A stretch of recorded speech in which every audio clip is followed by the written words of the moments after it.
What's up mga idol? Hinebra fans, matutuwa sa mga inamin ni George King. Pero bago mo sana ipagpatuloy ang panonood mo, ay huwag mong kalimutan na mag-subscribe bilang suporta sa aking YouTube channel. Maraming salamat idol. Quick update lang tayo sandali tungkol sa first game ng Tuesday doubleheader.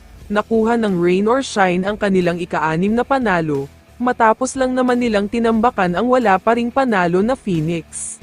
Nakadikit ang Phoenix sa laban na ito mula first quarter hanggang sa bandang dulo ng fourth quarter, pero humiwalay na lang dahil sa isang major run na ginawa ng rain or shine, kaya hindi na nakahabol pa ang Phoenix dito.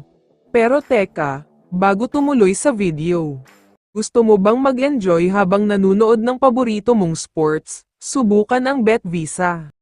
Nasa description box ang link para mag-register.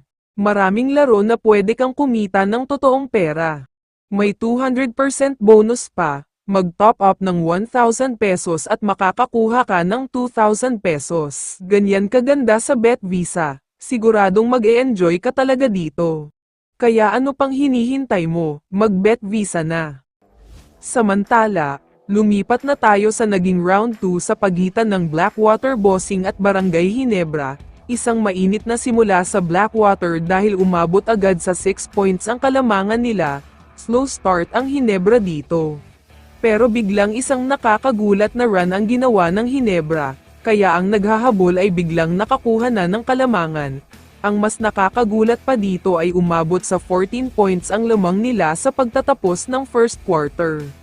Sa second quarter naman, isang mainit na simula para sa Blackwater, dahil isang 15-8 run lang naman ang ginawa nila, sunod-sunod ang pagpasok ng mga tira nila, at mintis naman ang karamihan sa mga tira ng Hinebra.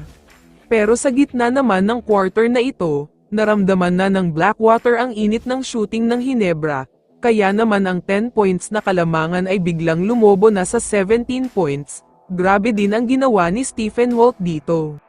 Sa third quarter naman ay dito na nagsimula ang fight back ng Blackwater, dahil from being down 17 points ay biglang naging 2 points na lang ang kalamangan na hinahabol nila, grabe ang ginawa ng Blackwater dito. Pero sa pagtatapos ng quarter na ito, hindi hinayaan ng Hinebra na makuha ng Blackwater ang kalamangan, kaya naman gumawa din sila ng sarili nilang run, back-to-back 3 points pa ang ginawa nila sa dulo, kaya umangat uli sa 9 points ang lamang. Sa fourth quarter naman, hindi na slow start para sa Hinebra, sila naman ang nakauna dahil nagpatuloy ang mainit na kamay nila, lumobo na ang kalamangan at wala na talagang nagawa pa ang Blackwater dito.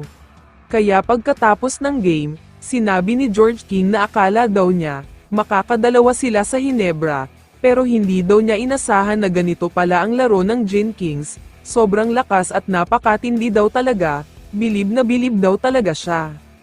Kaya naman kung ikaw ang tatanungin idol, ano ang masasabi mo sa balitang ito?